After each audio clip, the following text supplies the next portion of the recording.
ఆంధ్రప్రదేశ్లోని చిత్తూరు జిల్లాలో ఉన్న కనిపాకం గ్రామంలో ఈ పవిత్రమైన శ్రీ వరసిద్ధి వినాయక స్వామి ఆలయం ఉంది. ఈ ఆలయానికి ఎంతో పురాతనమైన చరిత్ర ఉంది.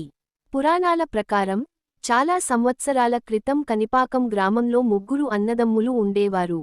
వాళ్లలో ఒకరు మూగవాడు, ఒకరు చెవిటివాడు, మరొకరు గుడ్డివాడు. వారు తమ పొలంలో నీటి కోసం బావి తవ్వుతుండగా, వారి గొడ్డలి ఒక రాతిపై తగిలింది.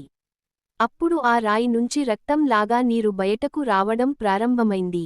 ఆశ్చర్యంగా చూసిన వారు ఆ బావిలో ఒక వినాయక స్వామి విగ్రహం బయటపడటం గమనించారు. ఆ నీరు బయటకు వచ్చి పొలమంతా నిండిపోయింది. అందుకే ఆ ప్రదేశాన్ని కని అంటే పొలం, పాకం అంటే నీరు నిండటం అని కలిపి కనిపాకం అని పేరు వచ్చింది.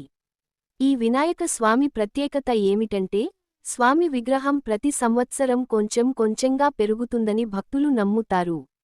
ఇంకా ఈ ఆలయంలో ప్రమాణం చేసి అబద్ధం చెప్పితే తప్పకుండా శిక్ష పడుతుందని విశ్వాసం ఉంది. అందుకే ఇక్కడ చాలా మంది నిజాయితీగా ప్రమాణం చేస్తారు.